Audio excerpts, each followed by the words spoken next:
বীরভূমের চাকাইপুর গ্রাম থেকে প্রায় ৭০ জন মানুষ বিজেপি ছেড়ে তৃণমূলে যোগদান করলেন আজ। তাদের হাতে তৃণমূল কংগ্রেসের দলীয় পতাকা তুলে দেন এলাকার বিধায়ক তথা রাজ্যের deputy speaker doctor Ashis Bandyopadhyay.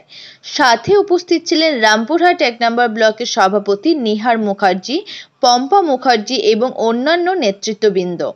রাজ্যের ডেপুটি স্পিকার তথা এলাকার বিধায়ক ডক্টর আশিস বন্দ্যোপাধ্যায় এক সাক্ষাৎকারে জানান, অনেকেই বিজেপি ছেড়ে তৃণমূলে আসতে চাইছে, সেগুলো আগামী দিনে হবে। বর্তমানে ৭০ জন মানুষ চাকাইপুর গ্রাম থেকে মমতা ব্যানার্জির উন্নয়নের পাশে থাকার জন্য বিজেপি ছেড়ে তৃণমূলে যোগদান করেছেন। তাদেরকে সাড়ম্বরে গ্রহণ করা হয়েছে আজকে। ৭০ জন যোগ দিয়েছেন।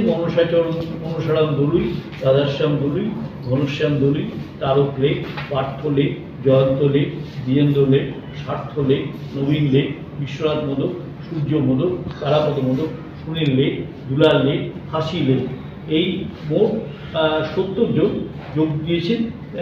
অর্থাৎ প্রায় ১২টি পরিবার পরিপূর্ণ হয়ে যোগ দিয়েছেন এবং আশা করা যায় যে ওখানে সংগঠন আরো শক্তিশালী। এরা কোন দল থেকে?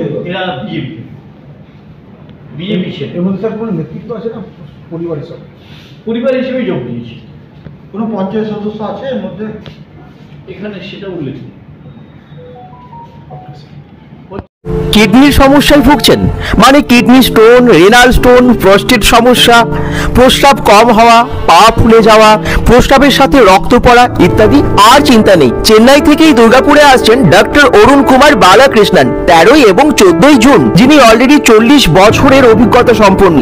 শুধু তাই না, ডক্টর নবীনাথ মোহনজিও আসছেন। আপনারা যে কোনো সমস্যার জন্য আজই যোগাযোগ করুন স্ক্রিনে দেওয়া নাম্বারে, অথবা চলে আসুন ওম ডায়াগনস্টিক সেন্টারে, যেটা আছে Durgapur city centre, Bengal Ambuja housing কমপ্লেক্সে। এখানে প্রত্যেক মাসেই ডক্টর অরুণ কুমার বালাকৃষ্ণন এসে থাকেন। তবে এই জুন মাসের জন্য আপনারা আজই ফোন করে নাম নথিভুক্ত করে নিন।